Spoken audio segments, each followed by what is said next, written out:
2, 1. Oh my goodness. Good morning, good afternoon, whatever it is for you. I hope you're having a fantastic day.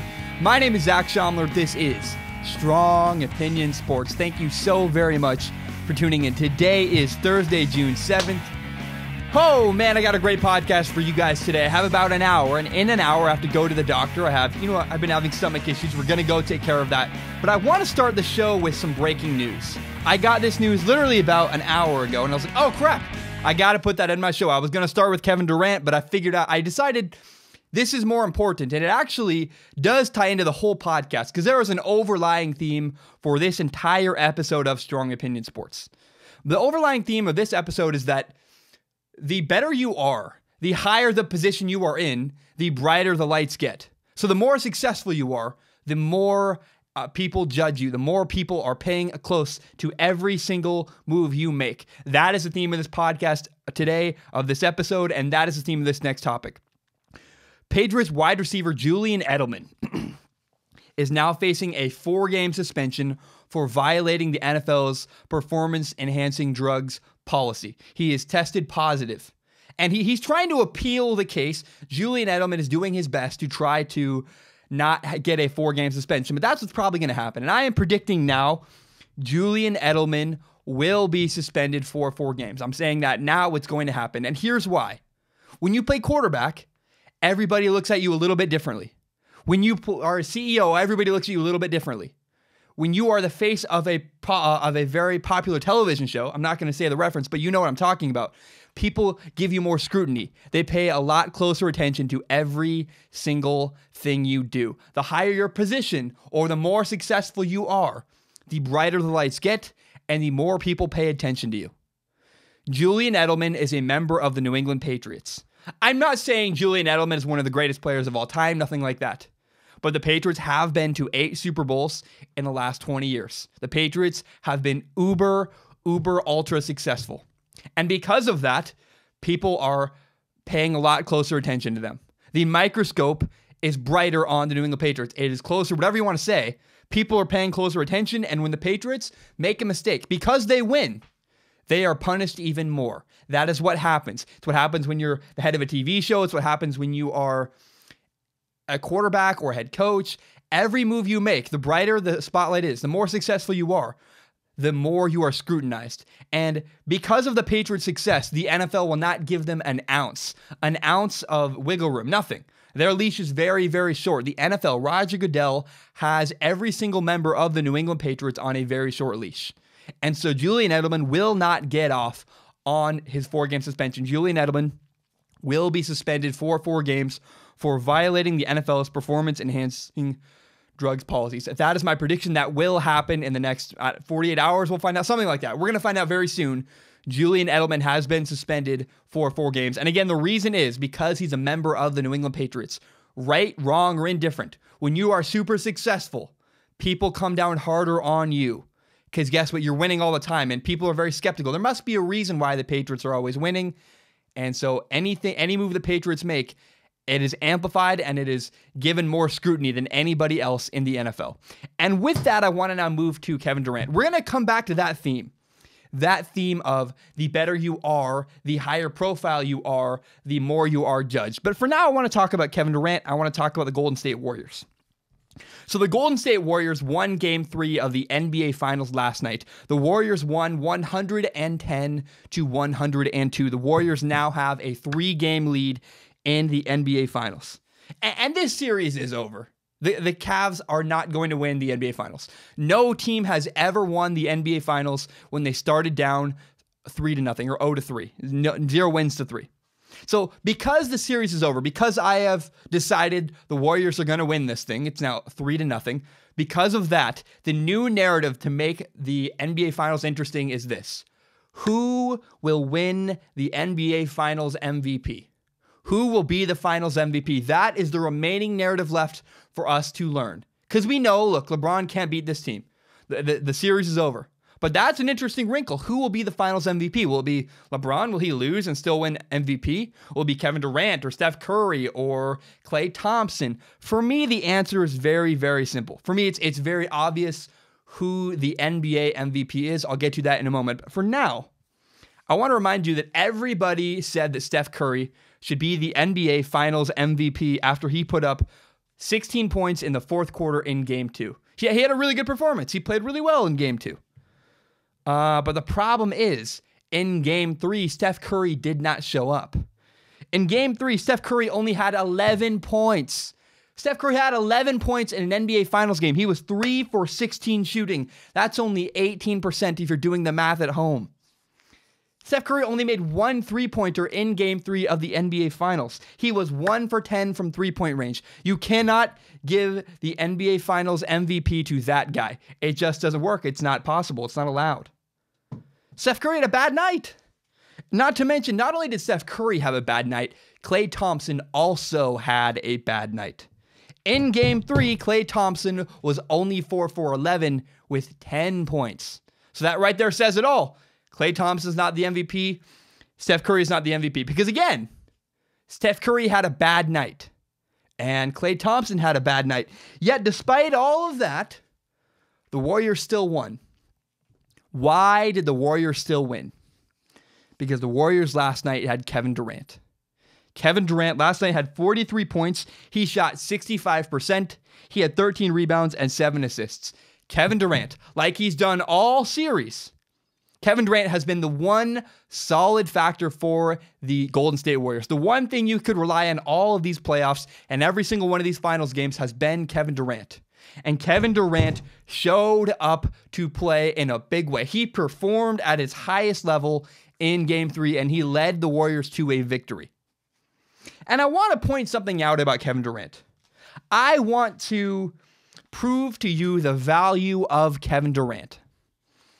See, 3 years ago, before Kevin Durant showed up in Golden State, before Kevin Durant was a member of the Golden State Warriors, if both Steph Curry and Klay Thompson had a bad night shooting, guess what? The Warriors aren't going to win. You could not, before Kevin Durant got there, you could not win a game if both Klay Thompson and Steph Curry had a bad night shooting. But then they added Kevin Durant. And Kevin Durant is, without a shadow of a doubt, the difference. Kevin Durant is the reason that the Golden State Warriors are a dynasty. Kevin Durant is the difference between a really, really good team, a team that could win 1 or 2, maybe 3 championships. The difference between a really good team, probably 2 championships, right? Because something was going to happen. The Rockets would have beaten them this year if they didn't have Kevin Durant. So Kevin Durant was a difference between a really good team in Golden State and Kevin Durant makes them a dynasty. Kevin Durant is the difference between a good team and a dynasty. And forget the NBA Finals for just a second. Again, without Kevin Durant, the Warriors would not be here. Throughout the playoffs, throughout the entire season, throughout the season and the playoffs, both Steph Curry and Klay Thompson, both of them have struggled with injuries, and both of them have struggled with inconsistent play. And again, I want to point out, the Rockets took them 7 games. Without Kevin Durant, the Warriors do not get past the Houston Rockets. It just wouldn't have happened. So again, before Kevin Durant, the Warriors were a really good team, but they were beatable. In fact, we did see them lose. We saw them lose to the Cavs. But then when you add Kevin Durant, bingo! Oh, the Warriors are suddenly an unbeatable dynasty. The difference is Kevin Durant. So what about this series? Why is Kevin Durant the most valuable player of this series? I've proven to you that, okay, he's probably the most valuable player on their team. At least you add him, he pushes them over the top. But why is Kevin Durant the NBA Finals MVP this season? It's very simple. And look, I understand people struggle to give Kevin Durant recognition because I know there's a team with 4 stars on it. And how do you pick one guy being more valuable than the other 3 when you have 4 NBA All-Stars? Here's how you do it. Kevin Durant is the reason that the Golden State Warriors are 3-0 in this NBA Finals series. It's very simple. It's very simple. In the NBA Finals, Kevin Durant is shooting 56%. He's averaging 32 points, 10 rebounds, and 7 assists. That is the best on the Golden State Warriors. And mind you, by the way, In the regular season, Kevin Durant was averaging 26 points. And in just the regular playoffs, Kevin Durant is averaging 29 points. But he stepped it up another level when he got to the NBA Finals.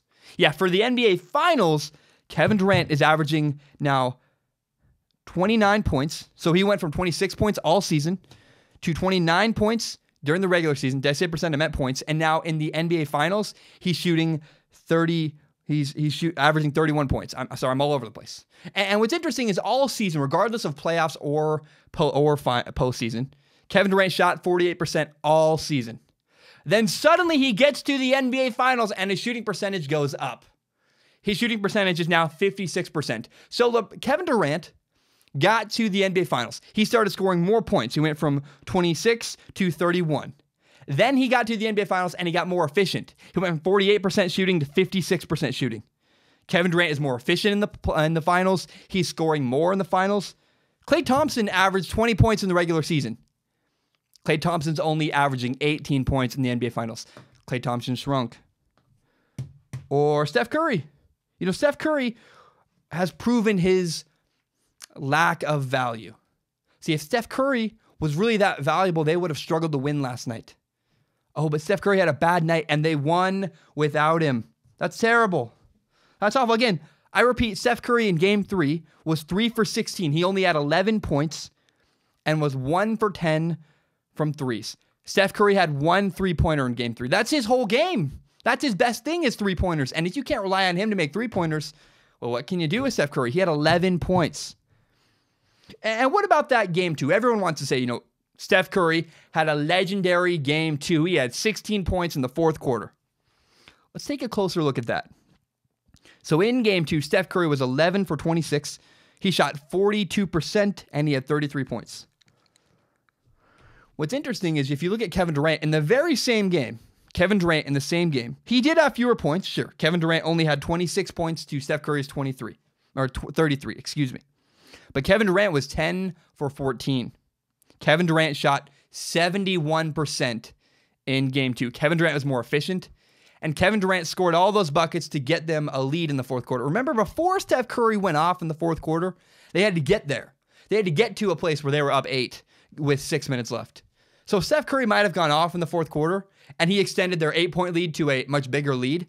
But the reason why they got that big lead initially, the reason why the Warriors were winning at the end of game 2 was because Kevin Durant delivered all game long. But you can say Steph Curry always scored all these points. Yeah, Steph Curry scored 16 points in garbage time. Kevin Durant was efficient when it mattered most in the NBA Finals game 2. And maybe people are out there arguing, it should be LeBron James. Look, LeBron James is the most valuable player on this court. How can you argue LeBron James is not the NBA Finals MVP? Look, LeBron's amazing. I cannot give the NBA Finals MVP to a player who did not win the finals. Right, wrong, or indifferent, I can't. Oh, he was so valuable, they didn't win the series. No, I'm sorry. Like, it may be dumb, but that's how I am. I'm not going to give it to a guy who loses. I'm not going to give the NBA Finals MVP to somebody who loses. And the truth is, LeBron James has had his chances. You may not like to hear that, but LeBron James has had plenty of opportunities to win games in this series. In game 1, 4.5 seconds left. Did LeBron James dribble the clock out and shoot the last shot? No, he did not. LeBron James passed the ball to George Hill. And I get that's controversial, but what's not controversial about one of the games is that in game 3, LeBron James had the ball, down 1 point with 3 minutes left, and LeBron James did not deliver. The Cavaliers had the ball, down 1 point, 3 minutes left, and the Cavaliers lost, which means that LeBron James did not deliver in crunch time. Game 3, LeBron James was great. LeBron James shot 46%. He had 33 points. But at the end of the game, when it mattered most, Kevin Durant made the memorable shot. Kevin Durant made the memorable shot at the end of game 3. LeBron James did not. LeBron James had a good 3-pointer, but he needed more, and he didn't have more. So I repeat, let's go back to game 1. It's now between Steph and Kevin Durant. No one's going to vote for Klay Thompson. I'm sorry, he's not even the best scorer in his own backcourt, so it's not going to happen. and it's not LeBron James. So now it's come down to, is it Steph Curry or is it Kevin Durant for the NBA Finals MVP? Well, in game one, Steph Curry shot 47%, had 29 points. He had a better game than, Steph Curry had 29 points, 47%, a better game than Kevin Durant. Kevin Durant only had 26 points, shot 36%. But the rest of the series goes to Kevin Durant. Game 2, 26 points for Kevin Durant, 71%. Game 2, Steph Curry, 33 points, 42%. And in Game 3, Steph Curry only had 11 points, shot 18%, while Kevin Durant had 43 points, shot 65%. Kevin Durant is more efficient. Kevin Durant is more consistent. Kevin Durant averages 32 points and 56%, while Steph Curry only averages 24 points and 38%. Kevin Durant is more efficient than Steph Curry in this series, and he's scoring more points than Steph Curry. Kevin Durant is the NBA Finals MVP. Kevin Durant, hear me out. Let me remind you, Kevin Durant is the difference between a really, really good Golden State Warriors team and an NBA dynasty that could win 3. They're on their verge of the second, maybe 4 championships. When Kevin Durant joined the Golden State Warriors, that was the moment everybody goes, oh crap, we can't win the championship this year. Because before KD, everyone thought, oh, you know what? We have a shot. We saw that if Steph Curry gets hurt, maybe we can win a championship, something like that. You could remove Steph Curry from this team. Kevin Durant's still going to deliver like he did last night. When Steph Curry barely played at all. He barely showed up. And Kevin Durant led this team to victory. Kevin Durant, like it, love it. You love Kevin Durant. You don't love Kevin Durant. You hate Kevin Durant maybe. But you have to admit, Kevin Durant is the most valuable player in these NBA Finals. All right, we have a great show today. Mostly today, we are going to talk about basketball. I apologize. It's just what's going to happen. It's going to be highly entertaining. But hey, if you hate basketball, there are people out there that listen to this podcast that they don't want to listen to me talk about basketball, and that's totally fine. What you can do is you can skip to the end of this podcast because I have a cool update. Because I have an amazing show for you guys on full of football on Saturday. I'll get to the end of the show. I'll tell you what that's going to be on Saturday. But today I'm going to talk about this. Today on the podcast, this episode of the podcast, we are going to talk about why I am not too hard on LeBron. I am pretty hard on LeBron. It's for a good reason. He deserves it. I'll tell you why down the road. We're going to talk about the 76ers general manager, Brian Colangelo. It is one of the craziest, most embarrassing, weirdest stories I've ever seen in sports, and it makes my jaw drop. I don't understand. And I'm going to talk about, does getting swept, if LeBron James gets swept in the NBA Finals, does that hurt his legacy? I think it does. I really do think it does. I'll tell you why getting swept would hurt LeBron James' legacy. I'll tell you that in a minute. First, to drink water, I got to put water in my Montana State water bottle. How dare I drink out of a Kirkland water bottle? It's not going to happen. We're not doing that. So we got to fill it up. I'm nervous. I'm going to this movie Hereditary tonight, and I think it's going to be horrifying. I'm legitimately kind of nervous. I think it's going to be a really terrifying, scary movie. I've been creeped out all day, and I haven't even seen the dang movie yet. I don't know what to make of it. It's going to be a horrifying movie, the scariest I've seen in a long time, and I shouldn't talk about movies on this podcast because now we're talking about sports. I want to talk about Game 3 a little bit more. The Warriors beat the Cavaliers 110-102 in Game 3 of the NBA Finals. The Warriors took a 3-0 lead in the NBA Finals. And it's clear to me watching that third game of the final series, the Warriors are just unbeatable. The Warriors are not going to lose to the Cavaliers. The Cavaliers have no chance.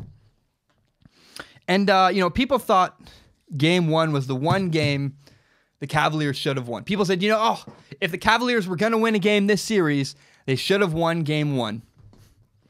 Wrong completely. Apparently Game 3 was the game the Cavaliers should have won. Last night, the Cavaliers had every single opportunity. The Cavaliers had every chance to win the game last night, and they did not do it. The story of the game was this. Steph Curry only had 11 points. Klay Thompson only had 10 points. Steph Curry was 3 for 16. He only had 1 3-pointer in the entire game. And the Cavaliers could not even cash in on that great fortune. If both Steph Curry and Klay Thompson have a bad game, you must win. You must win the game. And I would have been discouraged if they'd won the game. Because even if the Cavaliers had won the game, it would have shown they can't compete with the Warriors, even when two of their three great shooters have a bad night. It would have been depressing. And things went so right for the Cavs. Everything went in favor of the Cavaliers last night. LeBron James was great. But so were all the Cavs not named LeBron James. LeBron James' team played fantastic. Kevin Love had 13 rebounds, 20 points. He had a couple of big threes. 4 Cavaliers had double digits. 4 players on the Cleveland Cavaliers had over 10 points. J.R. Smith had 13 points. And guess what's crazy? Rodney Hood. Rodney Hood comes out of nowhere, and Rodney Hood scored 15 points. I mean, Rodney Hood, if you don't remember all playoffs, Rodney Hood was missing in action. Rodney Hood was gone. I mean, you went on a backpacking trip with Rodney Hood. It's a 4-day backpacking trip. Rodney Hood, the first hour you're in the woods, Rodney Hood just disappeared. And you're like, what do we do? He's gone. Well, we can't. We've got to keep going. We know he's out there somewhere. We got to keep going. And then the last day on the trail, Rodney Hood just shows up out of nowhere. Like, dude, Rodney, how you doing? And Rodney's like, I'll take your backpack for you. I'll take some of the load. It's crazy. The Cavs played so well that even Rodney Hood showed up again. Rodney Hood was a mess. And even he got pumped up for this game. That's how good and how well everything went for the Cavaliers. LeBron James had a triple-double in Game 3. LeBron James had 33 points, 10 rebounds, 11 assists. I know there's not... we put way too much value into the triple-double. I think, honestly, LeBron James might have been sending a message. Look, if I'm not going to win, I'm going to do triple-doubles. I'm going to do something to make it look like I'm doing everything I can to win this series.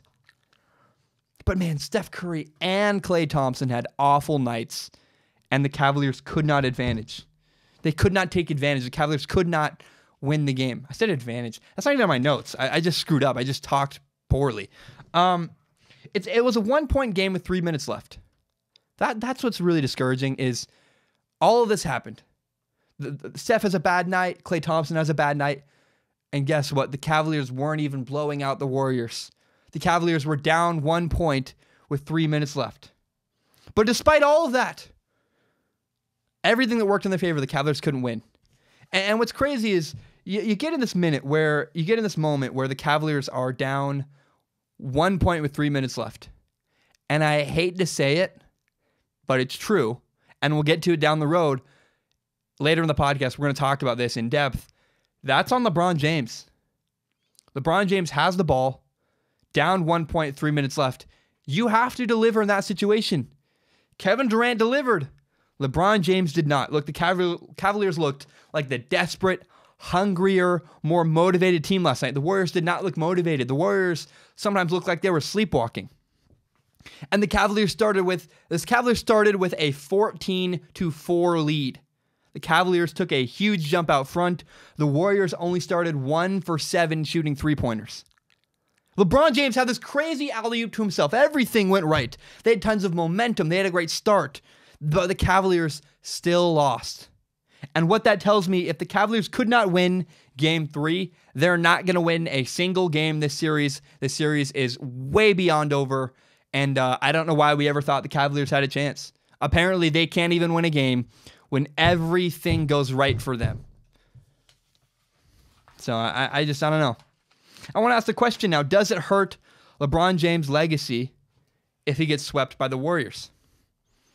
Does it hurt LeBron James' legacy if he gets swept in 4 games by the Golden State Warriors in the NBA Finals? Yes, it does. Yes, it does stain his reputation. But not because of the sweep itself. A sweep would have been fine if none of the games were competitive. If every one of the games were blowouts, we could all say, hey, you know what? LeBron James was just overmatched. He just didn't have a chance. His team wasn't good enough. We could make that excuse if they were all blowouts. But here's some truth. Here's some real, honest truth that you may not like to hear, but it's honest and it's true. 2 of the first 3 games in the NBA Finals were winnable games for the Cavaliers. They were close games at the end. Look, and if the Warriors had shown up and just clearly smoked the Cavaliers, I mean, if the Warriors had been winning games by 20 points, again, it would have been easy. It would have been able to say, hey, look, LeBron James has insufficient help. He does not have the people to help him win this game. But right, wrong, or indifferent, LeBron James has been unable to make it happen in Game 1 and also in Game 3. LeBron James has actually had opportunities. You may not like to hear that, but it's true. LeBron James has had opportunities to win games in this series, and he did not deliver. Let me remind you, Game 1, 4.57 seconds left. 4.7 seconds left. LeBron James has the ball in his hands. What does he decide to do? He doesn't dribble out the clock and take the last shot. He doesn't play isolation basketball. LeBron James throws the ball to George Hill, giving up, relinquishing his opportunity to control his own destiny. And then what happened was there was the craziness. George Hill missed the free throw and J.R. Smith dribbled out the clock. But it's not like he still didn't have an opportunity. We forget. All this ridiculous stuff happened at the end of Game 1. But the game still went to overtime. It's not like LeBron James didn't have an opportunity in overtime to win the game. LeBron James had 5 minutes. Whoever plays the best 5 minutes wins the game. And in overtime of Game 1, LeBron James was awful. LeBron James was 0 for 4 from the field. He had 2 points. They came on free throws. LeBron James didn't show up in overtime of Game 1. He didn't show up at the end of the game. He didn't show up in overtime. Where were you, LeBron? Look, I know it hurts, but you got to move on. I don't care about the circumstances. I understand that people are trying to say, oh, look, it's a hard thing. How do you bounce back from the JR move? Yada, yada. I don't care. You're LeBron James. You are the king. The standards are higher for LeBron James because if you're going to be the best player in the world, if you're going to be the best player ever, quote unquote, maybe, the standards are pretty high. The expectations are pretty high. And the expectations are that late in a game, when you're down by 1 point, you deliver. You do it yourself. If you're tied in overtime, you go win that game. I don't care who you're playing. That's the expectation if you are the greatest player of all time. And honestly, the GOAT argument gets worse the closer I look at the end of these games. Game 3, how about this? It's a 1-point game with 3 minutes left. And I'll give LeBron James credit. LeBron James did hit a really nice three-pointer. But the defining shot at the end of Game 3 was Kevin Durant, not LeBron James. And so will getting swept hurt LeBron James and his legacy? Yes, it will. But not because sweeps matter. Yeah, if he'd gotten swept and they were all just a bunch of blowouts, and we could all make the excuse, you know what? LeBron James' team just isn't good enough for him to compete with the Warriors. That would have been one thing. But the truth is, LeBron James had opportunities to win games in this series. End of Game 1 was tied going into overtime. That's an opportunity, boys, and he did not deliver. 3 minutes left. 3 minutes left at the end of Game 3. LeBron James is down 1 point, and he didn't make it happen. Look, I know it's unpopular, but I can't worry about what you think. I can't worry if people like me. I have to say what I believe. I have to say what I really think. And when I look at what happened, it looks like LeBron James did not deliver at the end of games. It may not be popular again. It may right, wrong, or indifferent. LeBron James had opportunities to win games in Game 1 and Game 3. And what's going to stick in my head for years about this NBA Finals series was LeBron James' inability to deliver at the end of the game. I mean, I'll say this, man. I have the final shot. I have 4.5 seconds left. I want Michael Jordan to have the basketball. I want Michael Jordan to have the basketball with 4.57 seconds left. I want Kobe Bryant even probably to take the final shot rather than whatever LeBron James is going to do. He's probably going to pass it to George Hill. Not what I want. 3 minutes left, down 1 point. You think Michael Jordan doesn't deliver that game? I feel like he would have. I feel like Michael Jordan wins that game. I just do. Okay, there's a story on Bleacher Report. There's a story on Bleacher Report. It's a guy named Mike Chiari. It's Chiari. Look, I don't know how to say his name. I'm sure he's a great journalist. But I don't know. I'm terrible with names. But the headline is this. I'm going to read you the headline. The headline that Mike wrote says, Kevin Durant restrained after hecklers shout, UT is butt. That's University of Texas, where Kevin Durant went to college. They shouted, UT is butt, and where's LeBron at? So somebody heckling Kevin Durant got under his skin a little bit. Now, the title is a little bit over the top. I understand. Look, I'm not one to talk about that. I understand using a headline to grab people's attention. But what happened last night after the end of Game 3 was not Kevin Durant getting restrained. It was a guy yelled at Kevin Durant. Kevin Durant turned and he looked at him. He was like, oh, I hear you. I see ya. He took a step forward.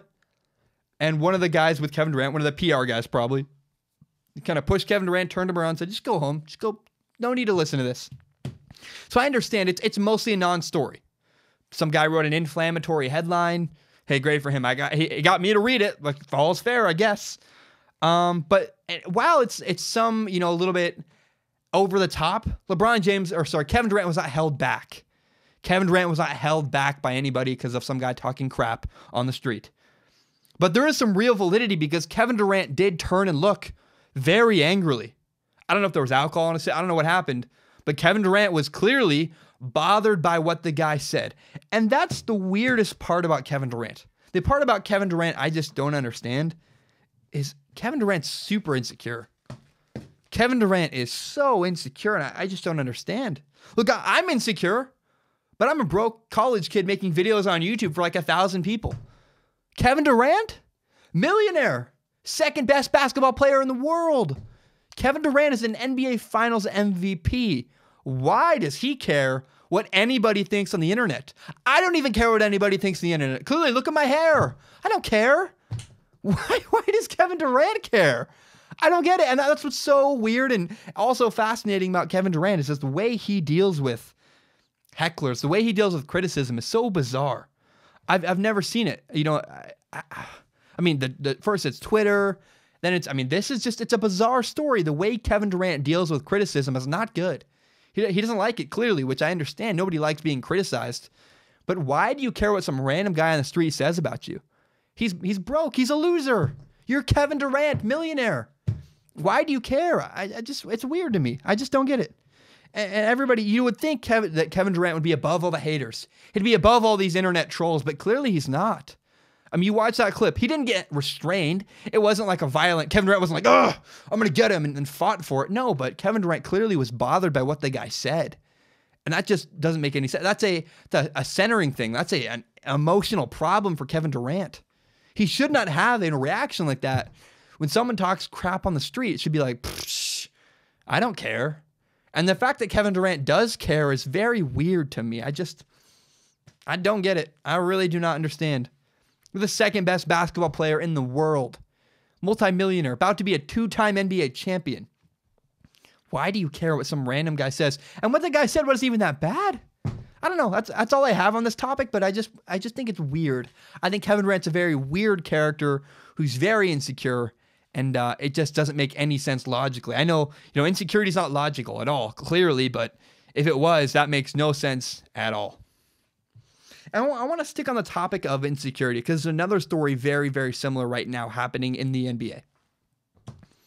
So the Philadelphia 76ers general manager, Bryan Colangelo, is now resigning after his wife admitted to running multiple, not one, not two, not three, even three, it was 4. Bryan Colangelo, the 76ers general manager, his wife admitted to running and operating 4 fake, quote-unquote, burner Twitter accounts defending her husband on Twitter. Oh my God, what kind of world have we come to? What is happening? What is happening? Why does Kevin Durant care what anybody thinks? Why does Bryan Colangelo care what anybody on Twitter says? Like, I don't even understand the psychology of this. Why? Why? You lost your job because your wife was running fake Twitter accounts? Is this the real world? What is happening? I don't understand. Like, how many times must I tell everybody?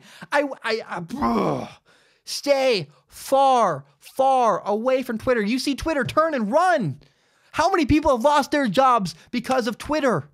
How many people does this have to happen to for people to still trust Twitter? Don't use Twitter. Stay away from Twitter. I don't understand it. Look, I'm on Twitter. I have a Twitter. I tweet once a day, but I don't like Twitter. Here, I'm going to read you literally word for word. This is my Twitter bio. I think Twitter's toxic, but a necessary tool. So I try to share stuff that I love. And then the emoji that goes, 2 hands up, shrugging. Yeah, I do it, but I don't like it. I don't believe in it. Why in the world? If you are an NBA general manager, are you using Twitter in proximity to Twitter? Does it help you? It doesn't help you. And why does your wife care? Why do you? Clearly you care. Why does anybody care what people on Twitter have to say? Twitter's not right. Twitter's crap. Twitter's toxic and a mess. Stay away from Twitter. Again, I tweet once a day. I tweeted yesterday a picture of Draymond Green flexing and yelling, and I said, man, I love Draymond Green. But I just want to ask, why do millionaires care what Twitter trolls have to say? I don't even care, and I'm nobody. I don't get it. I do not understand. First, we have an NBA player. We have the second best NBA player in the world, Kevin Durant, who's clearly shown and expressed he doesn't like when people criticize him on Twitter and in person. And now we have an NBA executive? People, what are we doing? Why are we listening? Why are we giving in? I've gotten death threats on my YouTube channel. I don't give it any weight. I don't care. My brother committed suicide. I had someone once comment, I hope your other brother commits suicide. You can't let it bother you. It doesn't matter. You lost your job. You lost your job as an NBA general manager. You know how many people would give everything to have that job? And you lost it because of Twitter? Come the heck on. I censored that, but what are you doing? What are you doing? It's one of the stupidest things I've heard in such a long time. Please learn from this. If you're listening to this podcast, this is not a sports topic at this point. Please just learn from this. This is a life topic. Do not let Twitter ruin your career. Don't tweet stupid stuff. Don't get involved in stupid stuff on Twitter. Don't DM girls you don't know. Don't be dumb. Please, for the love of God, be smart. Protect yourself. Twitter's not safe. Don't trust Twitter. It's toxic. People lose their jobs all the time on Twitter. I do not understand how many people have to lose their jobs because of Twitter before people learn. I'm done with the rant. It's not even about sports. It's about life. Come on, people, wake up. Please, for the love of God, don't let Twitter allow you to lose your job. It's a goddamn app. It doesn't matter. It's fake. It doesn't matter. You can't even make money on it. I don't understand. I just don't get it. I got really fired up. I'm angry. Like I'm actually angry. It's not fake. It's really not fake. I don't understand why people allow Twitter to stop them from being employed. You know how dumb that is? Do you know how dumb that is? I'm just a broken record at this point, but I just beside myself when I read that story. I wasn't going to talk about it. I was going to wait, I was going to wait till Saturday, collect myself and think about it more. And I was like, you know what? He's resigning. I got to talk about it now. And just top shelf stupidity right there. You lost your job because of Twitter. You can't do that. Okay, I have three really good things I want to talk about left.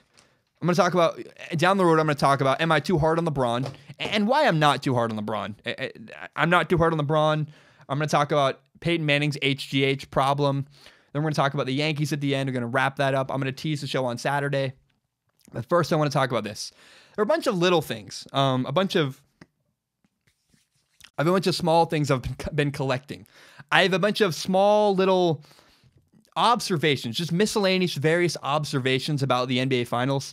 And, I've been collecting these little topics, but I can't make them into one whole topic. I've been like, I can't make a topic about J.R. Smith being booed. But what I can do is collect all these little short thoughts and put them together into one topic. This topic is now my miscellaneous observations from the NBA Finals. So I hope you enjoy. The first thing is this.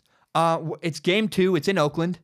And the Warriors fans, this is the greatest moment of the NBA Finals, is when J.R. Smith gets the ball in Oracle Arena in Oakland, and they start chanting, MVP, MVP. And I literally, on my couch, I'm by myself in the room, I just died. I was like, that's the greatest thing I've seen all months in sport. Probably all of 2018. That's the best thing I've seen in sports. I was laughing so hard when they chanted MVP for J.R. Smith every time he touched the basketball in Oracle Arena. It's fantastic. I mean, obviously, look, it's because of that dumb move where he dribbled out the clock at the end of game 1. But what's kind of sad about it is if the Warriors do sweep the Cleveland Cavaliers, we're never going to see that again. You realize game 2 is it? It wasn't going to happen in game 1 because we didn't know yet. It's not going to happen in Cleveland. So game 2 might be the only time we ever see J.R. Smith chanted MVP. That's amazing. I love that. I really did. It made me laugh. I didn't know how to make a whole topic about it. I couldn't. It's not that interesting. But my God, we're never going to see it again because the Warriors are probably going to they're going to sweep the Cavs next in Game 4 in Cleveland, and we'll never see J.R. Smith chanted MVP ever again. Like literally, if the Cavs win a game, all I'm rooting for is that they do that same chant again in Game 5 when the Warriors do win. Because maybe the Warriors like, you know what, we're tired. We want to win this at home. I don't know. But that's what I think. This is the next little random observation I have from Game 2 of the NBA Finals. There was a call in Game 2. I hated it. It made me angry. I was like, what are we doing? I mean, there has been no consistency from the refs in this entire NBA Finals series. And this one call was especially bad. So I want to paint a picture for you. LeBron James is looking back for the basketball. There's a ball passed to him in the air. LeBron James jumps. He leaves the ground. His feet are in the air. He's not touching the ground. LeBron James is off the ground. And by the way, when you jump, it's really hard to control where you land once you're in the air. When you're in the air, it's kind of too late to decide where you land. And so while LeBron James is in the air, LeBron James jumps, whee! Steph Curry gets right underneath him, and LeBron James comes down and lands on Steph Curry. Guess what? That's not LeBron James' fault, but they called it a foul on LeBron James. Steph Curry got free throws. It's an egregious, awful call. I couldn't make a topic about it. I didn't know how to work it into the show, but I wanted to talk about that because I saw that call and I was like, how is that a foul on LeBron James? LeBron James is in midair. He's mid-flight. He can't control who gets underneath him, and Steph Curry got right underneath him. LeBron James landed on Steph Curry because that's what happens when you get underneath someone who's jumping. And they called a foul on Steph Curry. They called a foul on LeBron James when the foul should have been on Steph Curry. Steph Curry caused LeBron James to fall to the ground. Steph Curry got in the way. Steph Curry fouled LeBron James, not the other way around. And I saw that and was like, man, that is just complete crap. That's a horrible call. The next thing I want to talk about, I was watching Game 3 last night, and God, I hate Draymond Green. Draymond Green, he's all smiling after they win Game 1. They get this cheap win that felt like the Cavaliers were robbed. And you see Draymond Green just grinning. He's all happy. Oh, look what we did. He's all celebrating. It just makes you want to punch him in the face. It really does. Like, I understand. I guess what I just did. I did what Charles Barkley did. You want to come after? I don't care. I want drama, clearly. But I love Draymond Green. Like, I hate him. He's a great villain because he makes me angry. He makes me riled up. But, I love it. It's such good drama. It's such good television, Draymond Green. I'm so tired of all these athletes. Everybody's so nice and they're so scripted and PR driven. It's like, you're not authentic. Nobody can argue Draymond Green isn't authentic. I would die if I had Draymond Green on my own basketball team. I'd be so happy. That's the guy I want to play with. He's going to fight. He's going to yell at me. He's going to win basketball games. It's going to be fun. I love Draymond Green. I hate him, but I love him. Does that make any sense? I don't know, man. He's a loudmouth. He's annoying. He's a bully. And I just love it. I love every ounce of Draymond Green. I hope we get more players like him down the road. He's fun to watch. He's authentic. He yells. He taunts people. He gets in foul trouble. It is a blast. That's what I want from the NBA. Draymond Green is from another era. It really is. It's sad. He belongs with the Pistons back in the day. He belongs in the old days of basketball where guys actually played real physically. I miss that, and I love Draymond Green. Draymond Green is an absolute classic. He's a throwback player. Okay, the next little observation I have from these NBA Finals is another thing from Game 3. Why are people saying J.R. Smith had a great performance in Game 3? What? People say J.R. Smith. They're like, J.R. Smith, I'm so proud. J.R. Smith had a great performance in Game 3. Did we watch the same game? Because what I saw was J.R. Smith went from really bad to average, like a normal NBA starter. Because what I expect from a normal NBA starter is competent basketball. And guess what? That's what J.R. Smith did in Game 3. He played competent basketball, like normal basketball. Yeah, J.R. Smith had 13 points. He shot 35%. That's not good. That's competent. That's average. Wow, 13 points. You're an average NBA starter. Don't tell me that J.R. Smith had a great game in Game 3 of the NBA Finals. That's just baloney. It's not true. It's like, What are you smoking? I don't understand. I just, I don't have a lot to say about that, but, J.R. Smith has not been good this series, and Game 3 was not great. It was not awesome. It was average. Can we call it what it is? Don't overreact. J.R. Smith gave you a normal performance, and people are like, whoa, we're so happy, J.R. Smith. That's what happens when your expectations get super low. Because when people do what they're supposed to, people go, wow, you met expectations. Let's celebrate. Nobody should celebrate for somebody meeting the expectations, for doing what they're supposed to do.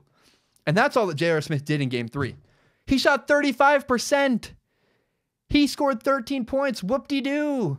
Break 20. Maybe I'll call you a good player. I don't know. He's just an average player. Great. Let's move on. The last thing I want to talk about, my last observation, I guess I have 2 left. The first one is Jeff Van Gundy is just a fantastic broadcaster. I love Jeff Van Gundy. He's informative. He knows how to simplify basketball, how to say it in a way that dumb people like me can understand. And he also brought up 2 huge points. Jeff Van Gundy in Game 2 brought up 2 really fantastic points about basketball that I wanted to share with you guys because they were really intelligent, really smart. His first thing he said was, why does the NBA allow people in a fast break to foul the guy with the ball and stop him from scoring? Because what that does is it rewards bad defense. Or bad offense. You have a turnover. You lose the ball. Everybody's running back. The offense has the advantage. You foul him and you lose. The offense loses their advantage. They're punished. And it gives the defense a chance to reset.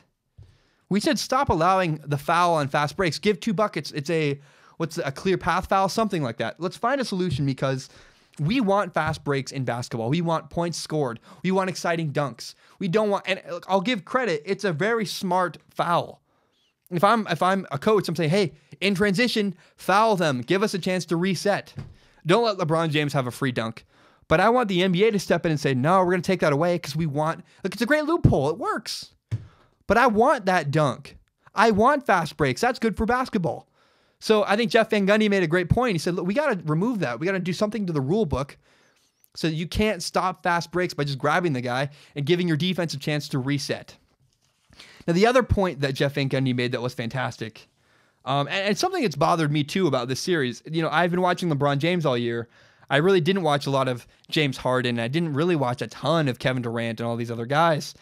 We see shooters diving forward into contact, throwing up a crappy shot, and getting free throws. You should not be able to jump into somebody else and get a foul called on them.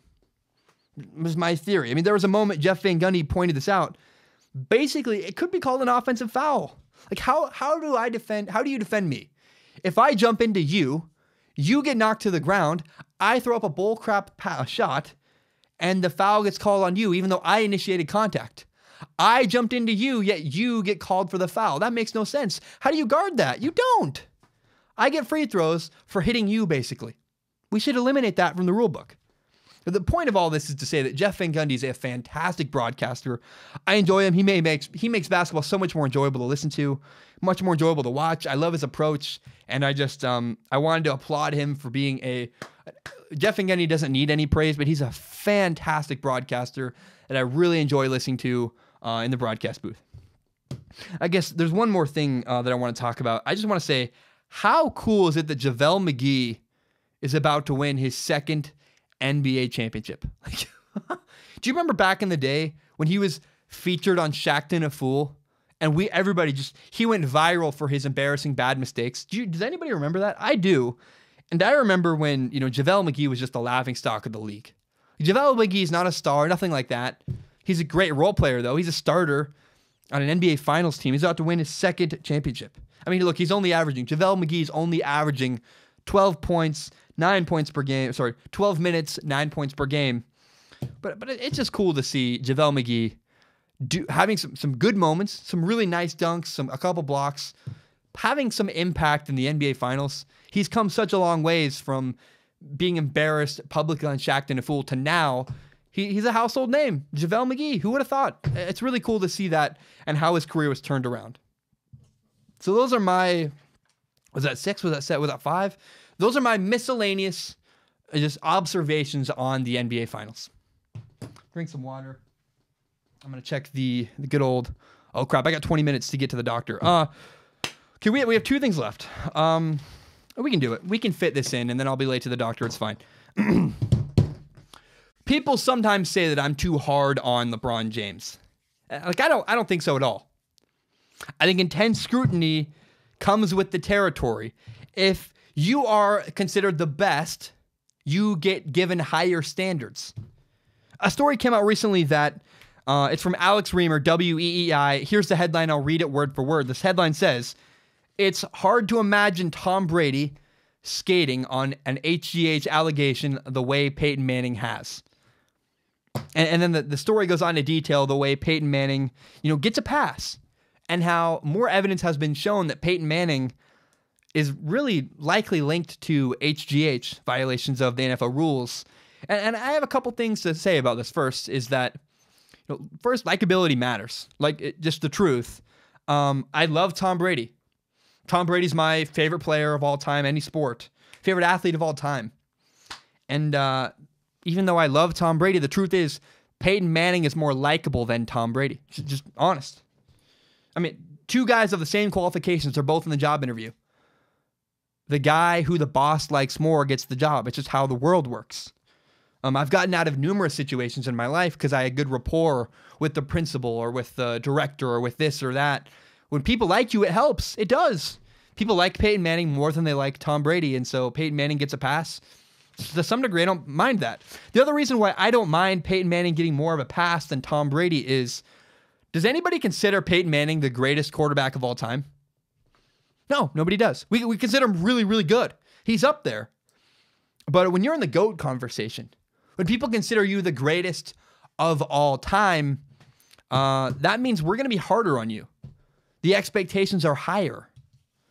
The GOAT conversation means we are going to have more scrutiny on you.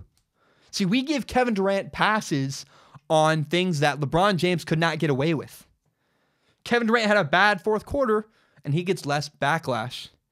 He gets less scrutiny. If LeBron James is a bad fourth quarter, we are going to come down hard on him. He needs to answer to that. Kevin Durant doesn't.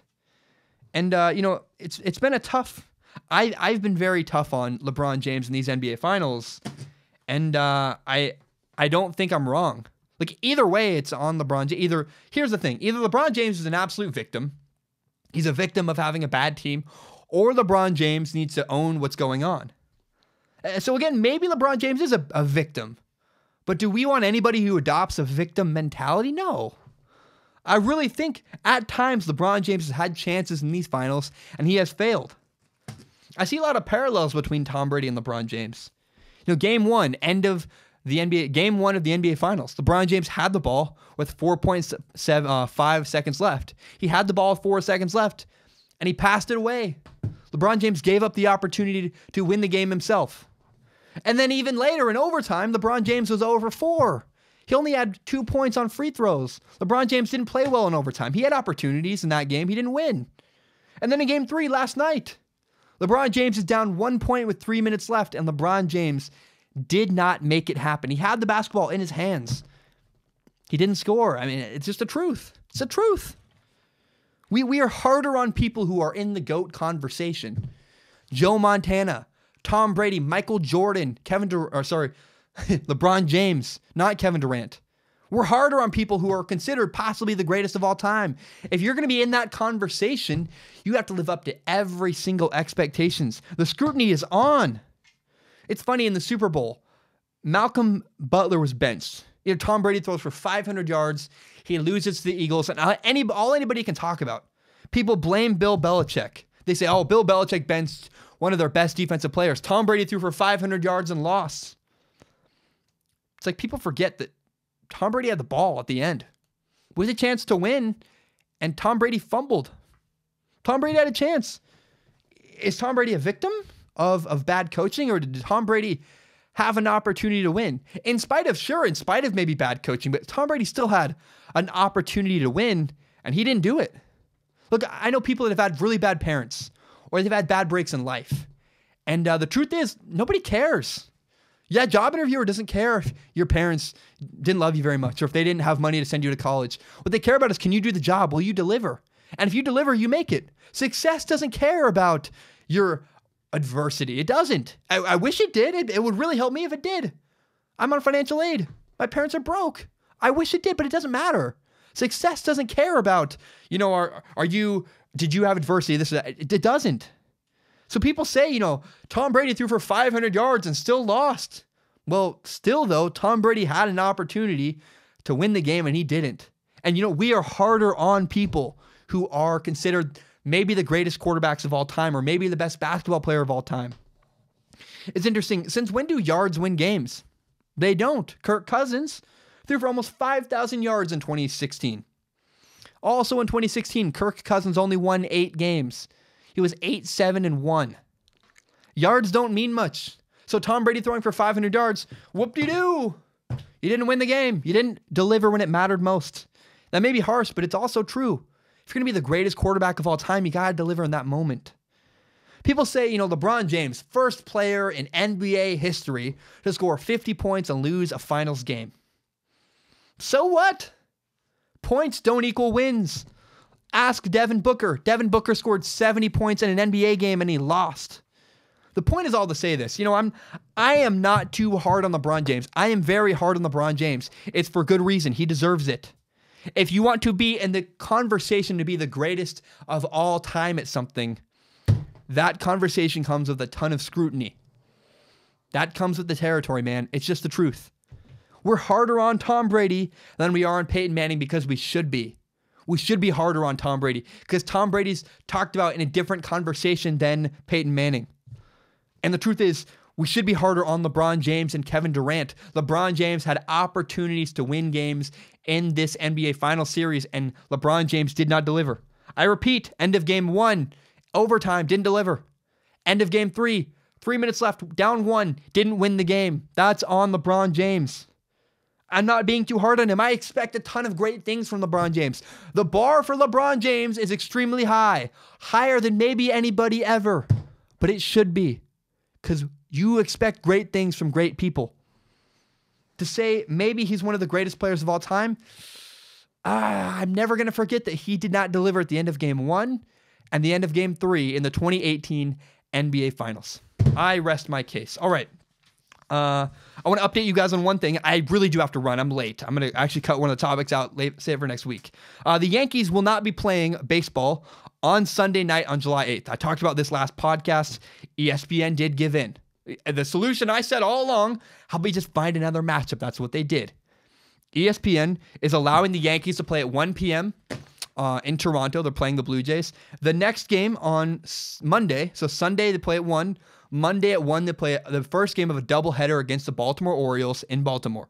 And the new matchup that was chosen to be the game of the week, Sunday Night Baseball, Dodgers, Angels. Problem solved. Good matchup, actually a better matchup than the Yankees and Blue Jays anyways. Whatever, let's move on. And again, I thought that was a simple solution. I don't know why ESPN took so long to give in. Maybe there was logistics, I don't know. But ESPN did the right thing, they gave in, good for them. So we have a great show on Saturday. That's all I have for today, guys. Saturday's podcast is going to be special. It's going to be fantastic. I'm going to recap the NBA Finals Game 4. I'm hoping that the Warriors just win the series. I want the Warriors to win in 4 games. Get it over with. Let's move on. I'm tired. I feel bad for the Cavaliers. Just put them out of their misery. Let's move on. I set up finally a phone line so I can make phone interviews for this podcast. And a friend of mine just worked with Russell Wilson. Literally talked to him, ate lunch with him, hung out with him. And so I'm going to have him on the podcast. I'm filming that interview tomorrow. That will be on Saturday's podcast. That will be part of the podcast, is hearing from a guy who spent time with Russell Wilson. I've been critical of Russell Wilson. I've said maybe, his teammates sound like they don't like him. I wonder why. And so we're going to hear firsthand from a guy who just was around Russell Wilson face to face. We're going to hear that. What was that like? Is he authentic? Is he real? Is he a good guy? I think so, but we'll find out. I'm going to hear from him. It's going to be awesome. The other things we're going to talk about on Saturday, we're going to talk about Jon Gruden. I believe Jon Gruden will be better this time around with the Raiders than he was at any previous football stop. He's going to be better than ever. I'm going to talk about why I respect Kevin Durant. I moved high schools growing up, and I've been mobile many times. I switched colleges. I've done all kinds of stuff. I respect Kevin Durant quite a bit. I'll talk about that on Saturday. And then I'm going to talk about the quarterback at Oklahoma, Kyler Murray. He was a draft pick in the MLB, and he decided to come back to play college football. Was that a good decision? Was it a bad decision? I'll weigh the options, talk about that on Saturday. All right. Remember, you can subscribe to Strong Opinion Sports on iTunes, on SoundCloud, and on YouTube. You can find the full entire hour-long podcast on YouTube, as well as my best, most interesting clips. If you like Strong Opinion Sports as much as I do, help me grow this podcast by telling your friends about the show. Thank you so much. I got to run. I'm super late, but I really appreciate you guys. I'm going to go. I hope you guys have a great day. Bam, we are done. Bye.